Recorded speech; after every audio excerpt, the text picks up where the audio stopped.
오늘은 사사기 7장, 8장을 함께 읽도록 하겠습니다. 여룹바알이라고 불리기도 하는 기드온과 그와 함께 있던 모든 백성들이 아침 일찍 일어나 하룻샘에 진을 쳤습니다. 미디안의 막사는 그들의 북쪽 모래 고원 근처에 평원에 있었습니다. 여호와께서 기드온에게 말씀하셨습니다. 내가 너와 함께하고 있는 백성들의 손에 미디안 사람들 넘겨주려고 하는데 백성이 너무 많다. 이스라엘이 내가 아닌 자기 스스로를 자랑하며 내 손이 나를 구원했다고 말하지 않게 하기 위함이다. 그러니 지금 너는 백성들의 귀에 선포하여라. 누구든 두려워 떠는 사람은 돌아서서 길르앗 산으로부터 떠나라. 그러자 백성 가운데 2만 2천 명이 돌아갔고 1만 명만 남게 됐습니다. 그러나 여호와께서 이 기드온에게 말씀하셨습니다. 아직도 사람이 너무 많다. 그들을 물가로 데리고 가거라. 그러면 거기에서 너를 대신해 내가 그들을 시험하겠다. 내가 이 사람은 너와 함께 갈 것이다 라고 내게 말하면 그가 너와 함께 갈 것이요.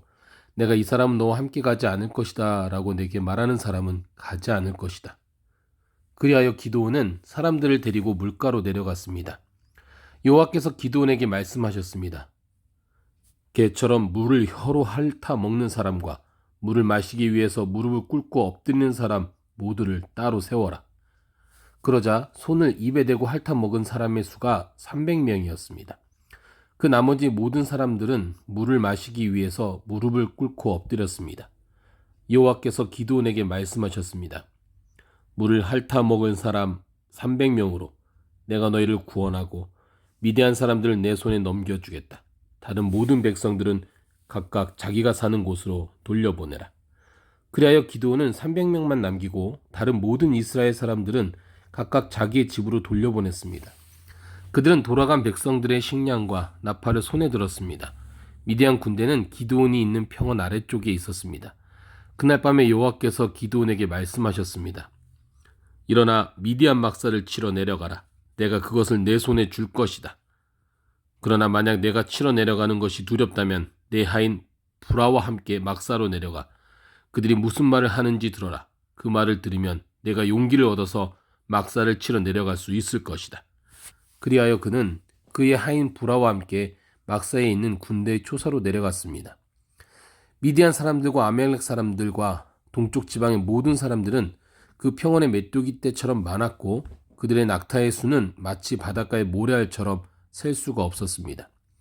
기드온이 도착하자 마침 어떤 사람이 자기의 친구에게 꿈을 말하고 있었습니다. 그가 말했습니다. 이보게, 내가 꿈을 꾸었는데 보리빵 한 덩어리가 미디안 막사 쪽으로 굴러가 천막을 내려치더군. 그래서 그 천막이 쓰러지고 엎어져 무너지고 말았다네. 그의 친구가 대답해서 말했습니다. 그 꿈은 다름 아닌 이스라엘 사람 요아스의 아들 기드온의 칼을 가리킬 것이네. 하나님께서 미디안과 그들의 모든 막사를 그의 손에 주셨다네. 기드온이 꿈 이야기와 해몽을 듣고 하나님께 경배를 드렸습니다. 그가 이스라엘 막사 쪽으로 돌아와서 말했습니다. 일어나라. 여호와께서 미디안 막사를 너희 손에 넘겨주셨다.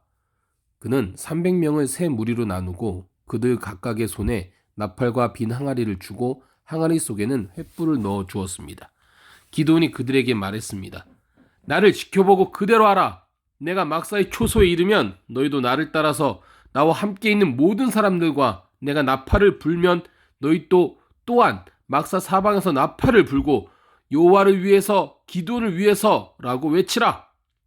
기드온과 그와 함께 있던 100명의 군사들은 한밤중에 그들이 보초병을 교대시키자마자 막사의 초소에 이르러 나팔을 불고 그들의 손에 들고 있던 항아리를 깨뜨렸습니다. 세 무리가 나팔을 불고 항아리를 깨뜨렸습니다. 그들은 왼손에는 횃불을 그리고 오른손에는 나팔을 들고서 외쳤습니다. 여호와를 위한 칼, 기드온을 위한 칼! 그들은 각자 자기 위치에 서서 막사 주위를 둘러싸고 있었습니다. 미디안의 모든 군대가 큰 소리로 부르짖으며 달려서 도망쳤습니다. 그들이 300개의 나팔을 불자 여호와께서는 미디안의 온 군대가 서로 자기 동료를 칼로 치게 하셨습니다. 그들 군대가 스레라를 향해 벳시다까지 또 답밭 근처의 아벨무홀라의 경계선까지 도망쳤습니다. 납달리와 아셀의 온 므낫세 지파로부터 소집된 이스라엘 군사들이 미디안 사람들을 쫓아갔습니다. 기도는 에브라임 산간지대 온 지역에 사자를 보내서 말했습니다. 내려와 미디안 사람들을 치라. 그들의 앞서서 벳바라와 요단강에 이르기까지 물가를 점령하라. 그러자 에브라임의 모든 사람들이 소집돼 그들이 벳바라와 요단강에 이르기까지 물가를 점령했습니다. 그리고 그들은 미디안의 두 지휘관 곧 오렙과 스앱을 체포해 오렙을 오렙 바위에서 죽이고 스앱을 스앱 포도주 틀에서 죽이고 미디안 사람들을 추격했습니다. 그들은 오렙과 스앱의 머리를 요단강 건너편에 있던 기드온에게 갖고 왔습니다. 에브라임 사람들이 기드온에게 물었습니다. 당신이 미디안과 싸우러 갈 때 우리를 부르지 않다니 이 일이 어떻게 된 것입니까? 그들은 그에게 격렬하게 항의했습니다. 기드온이 그들에게 말했습니다. 저와 지금 당신들 비교할 수 있습니까? 에브라임의 끝물 포도가 아비에셀의 만물 포도보다 낫지 않습니까? 하나님께서 미디안 지휘관들인 오렙과 스앱을 당신들이 잡게 해주셨는데 당신들과 비교해서 제가 무엇을 했단 말입니까? 그가 이 말을 하자 그들의 화가 누그러졌습니다. 기드온과 함께 있던 300명의 용사는 지쳤지만 적을 추격하며 요단강에 이르러 강을 건넜습니다. 기드온이 숫곳 사람들에게 말했습니다. 부탁입니다. 제 용사들에게 빵 덩어리를 좀 주십시오. 그들이 지쳐있고 제가 미디안의 왕인 세바와 살문나를 추격하고 있는 중입니다. 그러나 숫곳의 지도자들이 말했습니다. 지금 세바와 살문나의 손이 지금 당신 손 안에 있기라도 합니까? 왜 우리가 당신의 군대에게 빵을 줘야 합니까? 그러자 기드온이 대답했습니다. 그러면 여호와께서 세바와 살문나를 내 손에 주실 때 내가 들가시와 찔레로 당신들의 몸을 찢어버리겠소.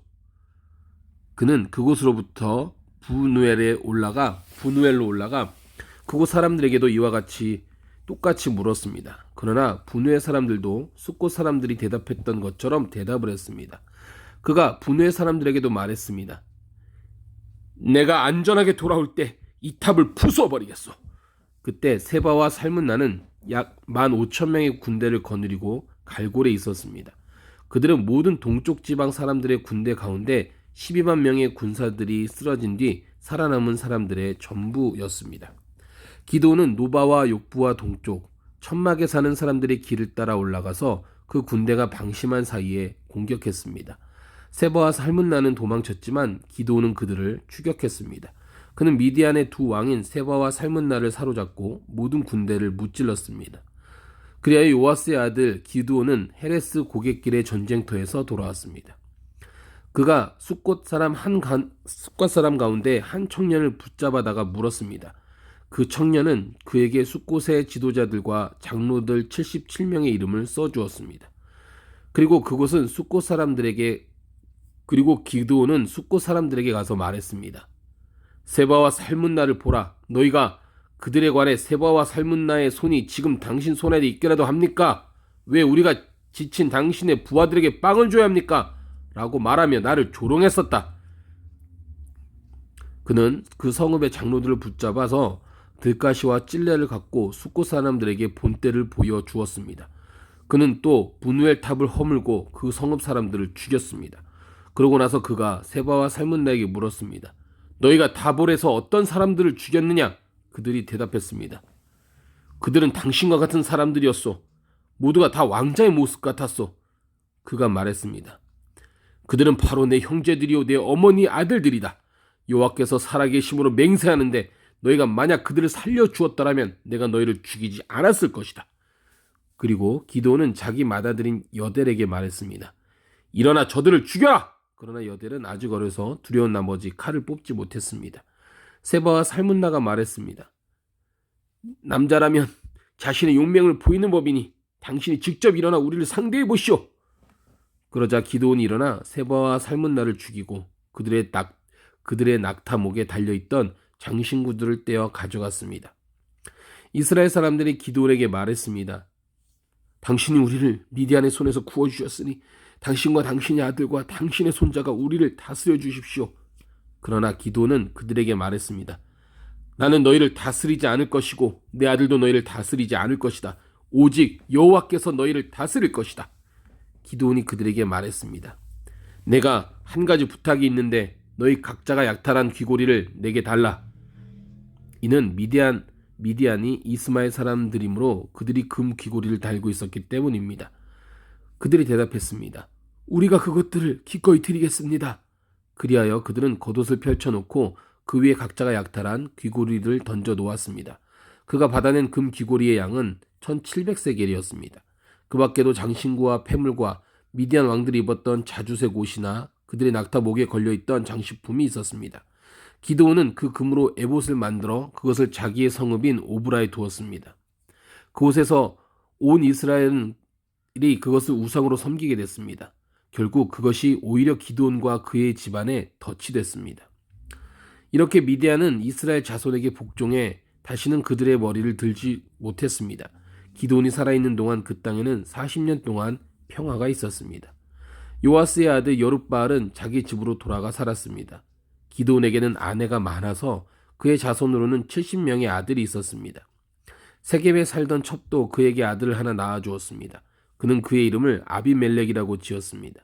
요아스의 아들 기드온은 노년에 죽어 아비에셀 족속의 땅인 오브라에 있는 그의 아버지 요아스의 무덤에 묻혔습니다. 기드온이 죽자마자 이스라엘 자손은 또다시 바알을 우상으로 섬기게 되고 바알 브릿을 자기들의 신으로 삼았습니다. 이스라엘 자손은 사방에 있는 그들의 모든 원수들 손에서 그들을 건져내신 하나님 여호와를 기억하지 않았고 일명 여룻바알이라고도 하는 기드온이 이스라엘에게 행한 모든 선한 일들이 있었음에도 불구하고 그들은 그의 집에 호의를 보이지 않았습니다. 아멘.